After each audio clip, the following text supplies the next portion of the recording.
안녕하세요. 파이오니어 커피 정다운입니다. 점점 다양한 싱글 오리진 커피들이 늘어나면서 로스터들은 라이트 로스팅을 한 번쯤은 해보셨을 겁니다. 싱글 오리진을 사용하는 이유는 그 커피가 가진 개성을 잘 보여주기 위함인데, 그러기 위해선 라이트 로스팅이 적합하기 때문이죠. 하지만 단순히 덜 볶는다고 해서 맛있는 라이트 로스팅이 되진 않습니다. 사용하는 커피나 가공 방식도 고려해야 되고, 적절한 추출 방법도 생각해 봐야 합니다. 또 너무 익어서도 안 되고 덜 익혀서도 안 됩니다. 사실 다크 로스팅보다 라이트 로스팅이 더 어렵다고 생각합니다. 그래서 오늘은 라이트 로스팅을 시도하는 초보 로스터분들을 위해 프로파일에 따른 향미 변화를 다양한 자료와 함께 살펴보겠습니다. 자, 근데 라이트 로스팅의 기준이 무엇일까요? 로스팅 포인트의 기준은 색상값, 배출 온도, 1차 크랙 유무 같은 다양한 요인들을 종합적으로 고려해서 판단합니다. 조금 더해서 산미 수준, 멜라노이딘 같은 화학적인 반응 또한 기준에 포함될 수 있습니다. 다른 무엇보다 떫음,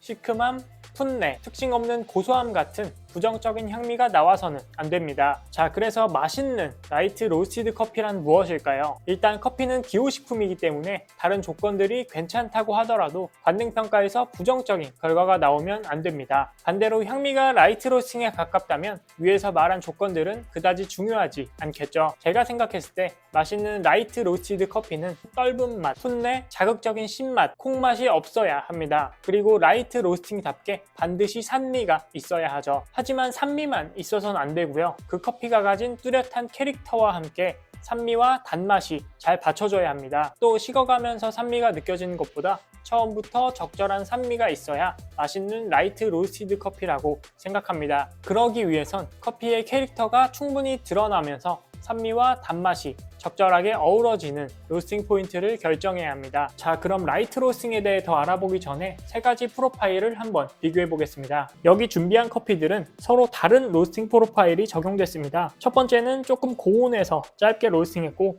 두 번째는 댐퍼를 조금 더 열어 로스팅이 길어졌습니다. 세 번째는 우리 매장의 기본 라이트 로스팅 프로파일입니다. 배출 온도와 화력, 로스팅 시간 등은 다르지만 전반적으로 라이트 로스팅 범위에 속해 있습니다. 자, 이제 테이스팅을 한번 해보겠습니다. 첫 번째는 저온으로 조금 오랫동안 로스팅한 커피고요. 두 번째는 우리 매장의 스탠다드 커피입니다. 그리고 마지막은 고온으로 조금 빨리 배출 온도를 낮게 해서 배출한 커피입니다. 각각 12g을 담았고 테스팅은 커핑으로 진행할 생각입니다. 분쇄 후의 색상도 한번 보겠습니다. 저온 장시간, 스탠다드, 그리고 고온으로 빨리 한 커피입니다. 카메라로는 구분이 잘 안 되는데 막상 보면 고온이 조금 더 밝습니다. 배출 온도가 더 낮기 때문이죠. 자, 이제 물을 붓고 시작하겠습니다.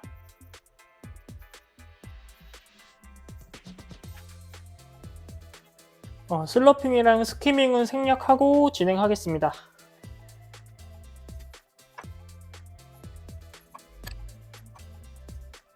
자, 이 두 개는 조금 비슷한데 고온 단시간은 확실히 지금 향에서부터 차이가 납니다.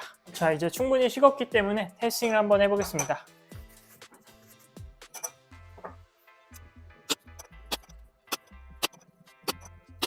자, 우선 커피를 잘 모르시는 분들이라도 세 개를 드셔보시면 무언가 다르다라고 느끼실 수 있을 만한 차이입니다. 사실 고온은 조금 예상했던 부분이고요. 이 두 개는 차이가 조금 있는 편입니다. 일단 저온 장시간이랑 스탠다드랑 비교해보면 두 커피는 배출 온도가 같습니다. 그런데 장시간이 조금 더 훨씬 많이 로스팅 됐죠. 테스팅을 해보면 두 개 다 산미는 있는데 확실히 스탠다드가 산미 톤이 더 높고 뚜렷합니다. 이 커피는 산미가 조금 더 낮은 느낌이고 약간 고소한 느낌이랑 바디감이 더 좋다고 느끼실 수 있습니다.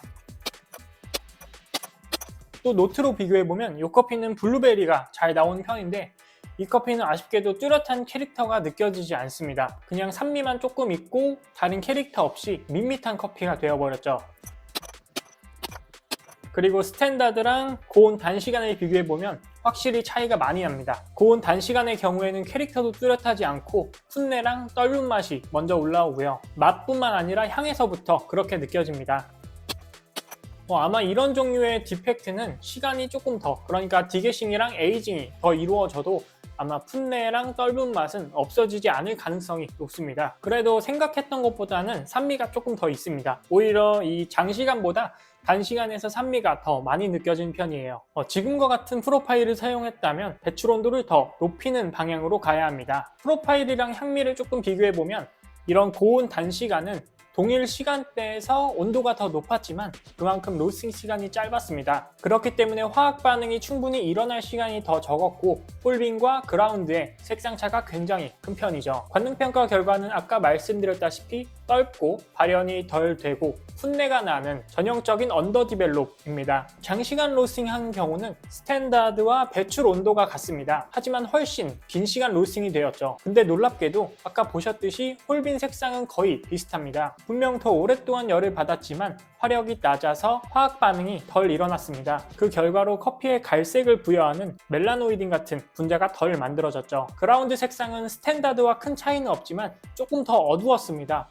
이 때문에 커핑을 했을 때 조금 더 무겁고 어두운 톤의 산미가 느껴졌던 거겠죠. 약간 역이용하면 산미가 굉장히 강한 커피의 경우 저온으로 조금 더 오랫동안 로스팅하면은 산미를 조금 죽이면서 다른 맛들을 조금 끌어올리게 로스팅할 수도 있습니다. 하지만 그것보다는 전체적으로 조금 더 로스팅을 진행하는 게 좋습니다. 자, 다음은 질량이랑 색상 값을 한번 살펴보겠습니다. 먼저 질량 같은 경우는 약간의 오차는 있을 수 있습니다. 참고용으로만 봐주시고요. 고온과 스탠다드 프로파일은 거의 차이가 없고 장시간 로스팅한 커피는 조금 더 감소했습니다. 아마 몇 번 더 해봐야 정확한 비교를 할 수 있을 것 같고요. 색상 값의 경우 일반적인 라이트 로스팅 범위에 가깝습니다. 또 배출 온도가 같은 저온과 스탠다드 프로파일의 홀빈 색상은 비슷하지만 분수했을 때는 스탠다드가 조금 더 밝았죠. 고온에서 빠르게 로스팅을 종료한 경우 배출 온도가 더 낮았기 때문에 홀빈과 그라운드 색상은 매우 밝았습니다. 자, 다음은 pH를 한번 측정해 보겠습니다. 사실 테이스팅 전에 커피들을 약간 빼놨어야 되는데 조금 까먹었습니다. 아무튼 한번 측정해 보겠습니다. 커피는 윗부분을 조심스럽게 떠내겠습니다. 자, 각각 노멀, 숏, 롱입니다. pH는 사전에 7로 교정을 해두었습니다.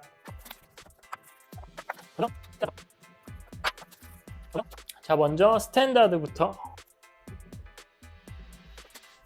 참고용으로만 대략 이 정도 범위입니다. 스탠다드. 자, 다음은 고온 단시간.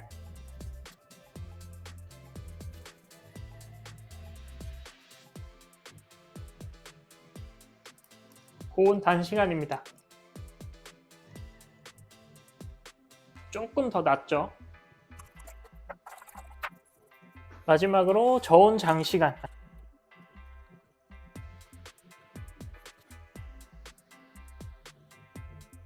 저온 장시간도 생각보다 낮습니다. 스탠다드가 가장 산미가 덜하네요. 아니, 산미가 아닌 pH가 가장 덜하네요. 스탠다드가 pH가 더 높네요. 우리가 라이트 로스팅을 하는 이유는 그 커피가 가진 캐릭터를 최대한 잘 살리기 위함입니다. 다크 로스팅으로 갈수록 커피가 다 비슷해지거든요. 그러다 보니 자연스럽게 라이트 로스팅을 선택하는 겁니다. 매장마다 지향하는 향미가 조금씩 다르겠지만 맛있는 라이트 로스팅은 산미와 단맛이 적절하게 어우러져야 합니다.